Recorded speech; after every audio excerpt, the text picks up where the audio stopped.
देखिए सवाल नंबर 4, इसमें कहता है कि यदि किसी घन का प्रत्येक किनारा 10 सेंटीमीटर है तो उसकी ए में कुल पृष्ठ का क्षेत्रफल एवं बी में आयतन निकाले। ठीक है, यानी घन का प्रत्येक किनारा दिया हुआ है, ए से निकालना है और भी निकालना है।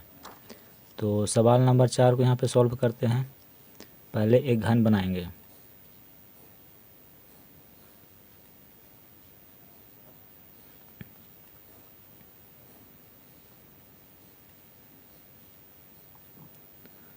देखिए ये एक घन है, ठीक है, और प्रत्येक किनारा है 10 सेंटीमीटर, यानी कि ये जो किनारा आप देख रहे हैं ये 10 सेंटीमीटर है, ये 10 सेंटीमीटर है, ये 10 सेंटीमीटर है, क्योंकि घन का प्रत्येक किनारा क्या होता है, बराबर होता है। ठीक है, तो यहाँ लिख भी सकते हैं कि घन का किनारा कितना है, 10 सेंटीमीटर। तो ए में क्या कहता है, कुल पृष्ठ का क्षेत्रफल निकालिए। तो यानी कि एस बराबर कुल पृष्ठ का क्षेत्रफल, इसको हम शॉर्टकट में क्या बोलते हैं, एस बोलते हैं, यानी कि एस से सूचित करते हैं। तो कुल पृष्ठ का क्षेत्रफल, इसका फार्मूला होता है 6 इंटू जो किनारा है उस किनारा का वर्ग। ठीक है, तो 6 गुना, देखिए किनारा कितना है, 10 है, तो 10 का स्क्वायर करेंगे, तो 6 गुना 10 का स्क्वायर होता है 100, और 6 को 100 से गुना करेंगे तो 600 सेंटीमीटर में है, तो सेंटीमीटर स्क्वायर। तो कुल पृष्ठ का क्षेत्रफल कितना होगा, 600 वर्ग सेंटीमीटर। बी देखिए आयतन निकालना है, तो आयतन निकालते हैं। घन का जो आयतन है वो क्या होता है, भुजा क्यू, यानी कि जो किनारा है उसका आप घन निकाल दीजिए। ठीक है, तो किनारा है 10 सेंटीमीटर, तो 10 का पावर 3 कितना हो जाएगा, तो देखिए 10 गुना 10 गुना 10, 10 का पावर 3 मतलब इतना हुआ, इसको गुना करेंगे तो 10 के देखिए 10 पे 3 शून्य बैठेगा, और सेंटीमीटर में है तो घन सेंटीमीटर। तो आयतन कितना आया, 1000 घन सेंटीमीटर, और कुल पृष्ठ का क्षेत्रफल आया 600 वर्ग सेंटीमीटर। ठीक है, यहाँ देखिए सवाल नंबर 5 का ए कहता है कि घन का विकर्ण 1 सेंटीमीटर, तो उसका एक किनारा बताएं। तो मान लेते हैं कि माना घन का एक किनारा बराबर 1 सेंटीमीटर। घन का जो एक किनारा है वो हम मान लिए हैं कि 1 सेंटीमीटर है, और दिया है, देखिए दिया है घन का विकर्ण, घन का विकर्ण कितना है, तो 1 सेंटीमीटर। ठीक है, और घन का विकर्ण इसका एक फार्मूला होता है √3 इंटू किनारा। जो घन का किनारा है उसको √3 से गुना कर देंगे तो घन का विकर्ण निकल जाता है। ठीक है, यानी कि इतना बराबर आपको x दिया हुआ है, तो कह रहा है किनारा बताएं, यानी किनारा निकालना है। तो देखिए किनारा, ये किनारा किसका है, तो घन का है, तो घन का किनारा क्या होगा, इधर x है और √3 इधर गुना में है, तो इधर आके ये बटा में हो जाएगा, इतना सेंटीमीटर। ये हो गया घन का किनारा। अब देखिए सवाल नंबर बी को सॉल्व करते हैं। कहता है किसी घन के एक किनारे एवं विकर्ण की लंबाइयों का अनुपात क्या है।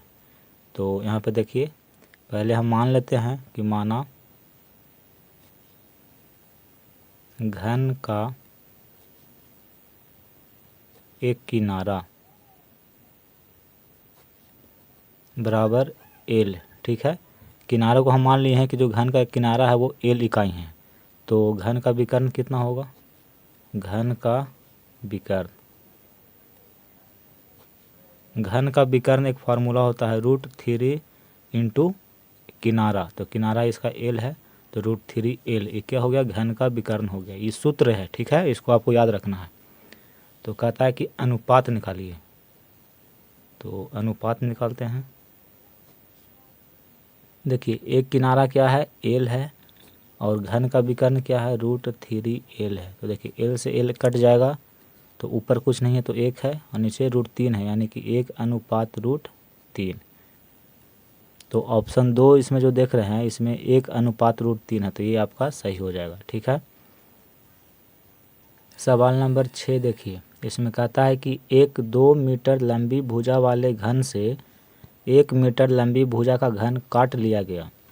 घन का शेष आयतन घन मीटर में निम्नलिखित में कौन होगा। ठीक है, तो देखिए इस सवाल को हम सॉल्व करते हैं। सवाल नंबर 6, घन का किनारा, देखिए घन का किनारा कितना है, 2 मीटर है। मतलब यहाँ पे 2 घन की बात कर रहा है।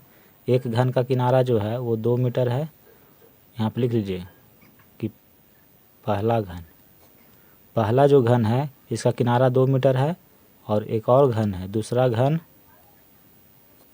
इसका किनारा कितना है, तो इसका है 1 मीटर है। ठीक है, देखिए अगर आपको समझ में नहीं आ रहा है तो यहाँ पे पहले घन बना लेते हैं।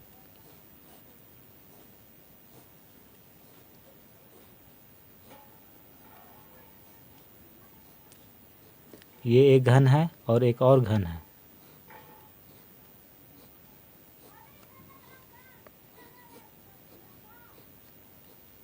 देखिए 2 घन है। ठीक है, एक घन का किनारा 2 मीटर है और एक घन का किनारा है जो 1 मीटर है।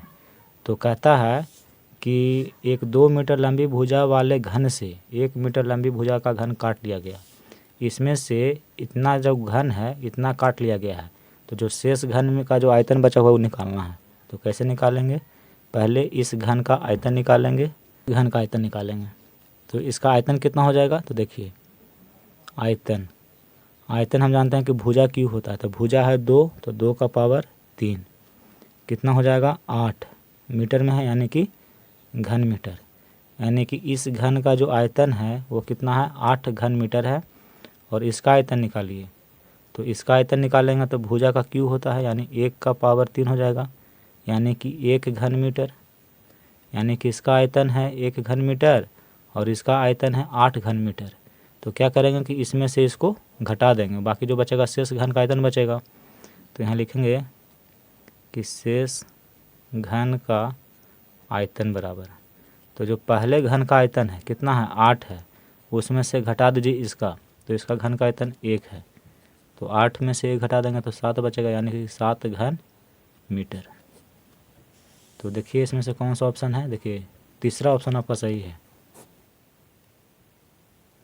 देखिए सवाल नंबर 7 को सॉल्व करेंगे। इसमें कहता है कि 5 सेंटीमीटर किनारे वाले एक घन को 1 सेंटीमीटर किनारे वाले कितने घनों में विभक्त किया जा सकता है। ठीक है, यहाँ देखिए यहाँ पे 2 घन है।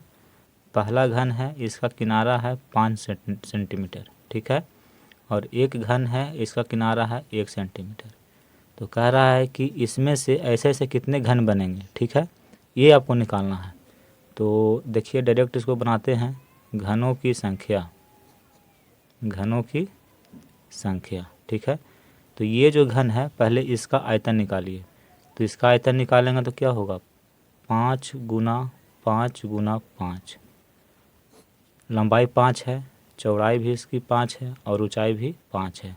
तो आयतन क्या होता है, लंबाई गुना चौड़ाई गुना ऊंचाई। ठीक है, तो इसका आयतन ये हो गया। अब देखिए 1 सेंटीमीटर का घन है, तो इसका चौड़ाई भी 1 सेंटीमीटर और ऊंचाई भी 1 सेंटीमीटर। तो इसका आयतन निकालिए, तो 1 गुना 1 गुना 1, और जो इसको काट के आएगा वही आंसर हो जाएगा। तो 5 पचे 25, 25 पचे 125। 1 में 1 से गुना ये सब करिएगा तो 1 होगा, इसको काटिएगा तो 125। यानी कि 5 सेंटीमीटर किनारे वाले एक घन को 1 सेंटीमीटर किनारे वाले 125 घनों में विभाजित किया जा सकता है।